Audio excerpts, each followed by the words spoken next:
Dear friends, this is Nishant Rastogi and you are watching CNRI.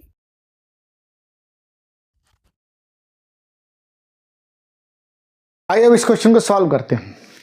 Question आपसे कह रहा है कि सर्वाधिक क्वथनांक प्रदर्शित करने वाला जलीय विलयन है।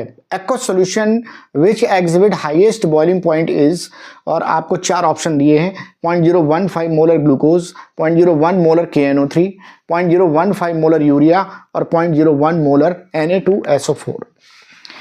देखिए यहां पर आपसे क्या कह रहा है, बॉइलिंग पॉइंट की बात कर रहा है, क्वथनांक की बात कर रहा है, बट हम यहाँ पर बॉइलिंग पॉइंट से रिलेट नहीं करेंगे, हम रिलेट करेंगे एलिवेशन इन बॉइलिंग पॉइंट यानी कि क्वथनांक में उन्नयन से। देखिए आपको याद आ रहा है कि डेल्टा टीबी जो होता है इसको हम क्या कहते हैं, क्वथनांक में उन्नयन, क्वथनांक में उन्नयन, या हम इसको कहते हैं एलिवेशन इन बॉइलिंग पॉइंट।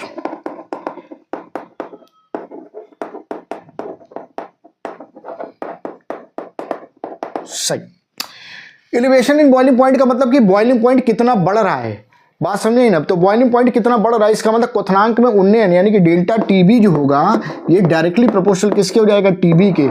यानी कि अगर ये बढ़ेगा, क्वथनांक में उन्नयन बढ़ेगा तो क्वथनांक भी क्या होगा, बढ़ेगा। बातें समझ में आई कि नहीं है? ठीक है भाई। अच्छा ये होता क्या है, तो डेल्टा टीबी जो होता है ये इक्वल टू होता है i KB into m. Delta TB जो होता है वो क्या होता है, i KB into m, where m जो होता है वो क्या होता है, मोलैलिटी होती है, यानी कि मोललता होती है। ठीक। दूसरा क्या है कि ये डेल्टा टीबी जो है वो क्या है, ये अणुसंख्य गुणधर्म है। ये क्या है, अणुसंख्य गुणधर्म है। अणुसंख्य गुणधर्म है, इसका मतलब क्या हुआ कि ये कॉलीगेटिव प्रॉपर्टी है, और कॉलीगेटिव अगर प्रॉपर्टी है तो फिर ये अणुओं की संख्या पे निर्भर करेगी। जितने ज़्यादा अणु होंगे उतनी ही ज़्यादा ये होगा, यानी कि जितने अणु बढ़ेंगे उतना डेल्टा टीबी बढ़ेगा, उतना ही बॉइलिंग पॉइंट बढ़ेगा, यानी कि क्वथनांक बढ़ेगा। ये अगर कॉन्सेप्ट मेरे दिमाग में है तो अब हम क्वेश्चन को सॉल्व कर ले जाएंगे। ठीक। यहां पर मैं मोलैलिटी की जगह पर C कंसंट्रेशन रख दे रहा हूं, मोलैरिटी रख दे रहा हूं, क्योंकि हमें मोलरता दी गई है तो हम यहां पर उसी को कंपेयर कर लेंगे। ठीक। तो इसका मतलब ये KB जो है वो तो कांस्टेंट है, तो इसको हटा देते हैं।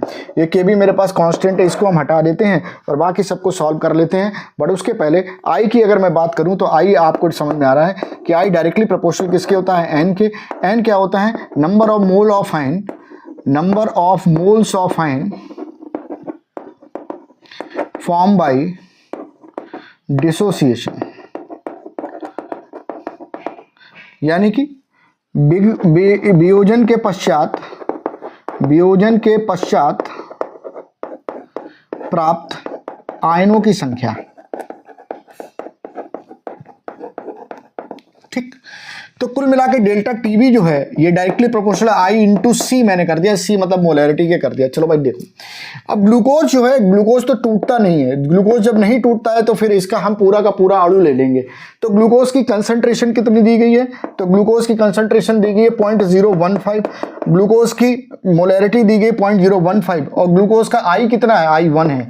तो इसका मतलब ये हो जाएगा ये 0.015 आ गया मेरे पास डेल्टा टीबी। चलो भाई, अब पहला तो ये ग्लूकोज का हो गया, A ऑप्शन का। अब B ऑप्शन का जरा देख लो। B ऑप्शन में मुझे दिया गया क्या, ये दिया है KCl। तो KCl जो होगा इसकी कंसंट्रेशन कितनी है, 0.01 इंटू I कितना है, तो इसको जरा तोड़ो, तो तोड़ोगे तो क्या होगा, K प्लस और NO3 माइनस में टूटेगा। तो कितने आपको आयन दे रहा है, 2 आयन दे रहा है, यानी I का मान कितना है, 2 है, और जब I का मान 2 है तो 0.02 ये आ गया। अब चलो C का देख लो। C में क्या है, यूरिया है। यूरिया टूटता नहीं है, ये पूरा का पूरा वैसा का वैसा रहता है, तो ये ऐसे का ऐसा रहेगा। तो चलो देख लो भाई, तो इसका मतलब है कि C की कंसंट्रेशन कितनी दी गई है, 0.015 दी, और ये पूरा का पूरा अणु रहेगा, यानी यहाँ पर वैल्यू जो आएगी 0.015 आ जाएगी। D की बात देखो, तो D की बात अगर देखें तो ये Na2SO4 है। Na2SO4 को तोड़ोगे तो तोड़ने पर 2Na प्लस देगा और SO4 पे 2 माइनस देगा, यानी कितने मोल आयन दे रहा है, टोटल 3 दे रहा है। कंसंट्रेशन इसकी कितनी है, तो कंसंट्रेशन इसकी 0.01 है। मोल कितने दे रहा है, तो 3 मोल दे रहा है, तो इंटू 3। आंसर कितना आ रहा है, 0.03 आ रहा है। सबसे ज्यादा डेल्टा टीबी की वैल्यू कहां पर आ रही, तो भाई इसकी वैल्यू आ रही 0.015, इसकी वैल्यू 0.02, यानी इससे ज्यादा, ये 0.015 इसके बराबर, और यहाँ पर 0.3, यानी सबसे ज्यादा वैल्यू यहाँ पर आ रही है। अगर डेल्टा टीबी का मान बढ़ेगा तो बॉइलिंग पॉइंट का मान भी बढ़ेगा।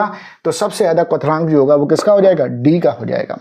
तो इस तरह से डी आंसर जो होगा वो करेक्ट आंसर हो जाएगा।